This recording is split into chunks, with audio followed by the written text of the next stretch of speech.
Merci beaucoup, Madame la Présidente. Monsieur Bourdillon, le diable se cache un peu dans les détails parce que vous avez fait état de choses très précises sur les résultats de test du stock de masques qui les faisaient déclarer défectueux. Vous avez précisé, donc, si je comprends bien, que vous avez testé en fait les différents éléments de la norme médicale le N14683 et donc un échec de la filtration bactérienne, ça veut dire inférieur à 95%.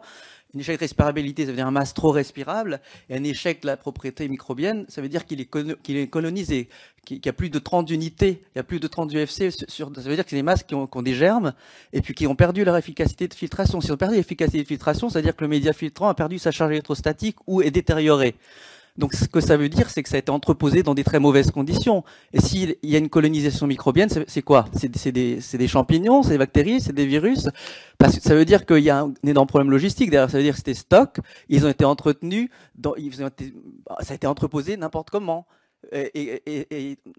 Parce que tout ça est cohérent. Et au passage, parce qu'on a encensé hier beaucoup les normes AFNOR, mais vous êtes d'accord avec moi, aucun de ces éléments dont on parle ne font partie intégrante de la dite norme AFNOR. Et que ces masques que vous avez décrétés défectueux à juste titre pour un usage médical, en fait, pourraient tout à fait être validés comme masques communautaires, étant donné que ces mêmes critères ne sont pas testés dans cette norme AFNOR.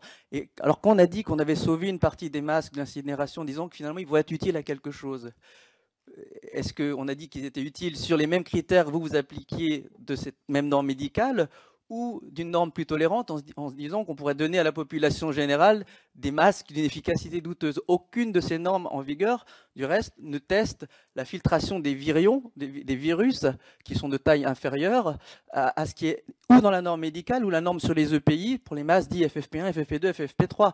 J'aimerais bien vos détails là-dessus et sur ces questions de conditions d'entrepôt des 10 masques. Merci.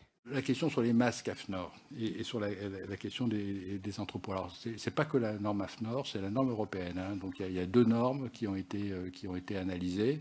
Alors, bien sûr, elles ont leurs limites et elles ont leur FSA comme toute norme.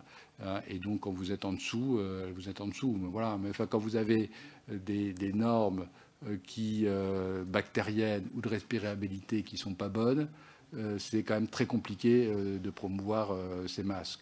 Alors les conditions d'entrepôt, je vous invite, si vous avez envie d'y aller, à visiter le site de Marolles, qui a été construit en 2013, voilà, et qui est ultra moderne, qui est beau, qui est neuf, avec d'excellentes conditions d'entrepôt.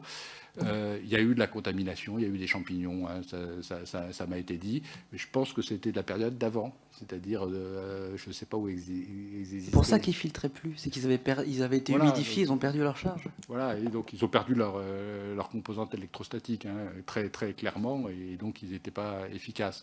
Mais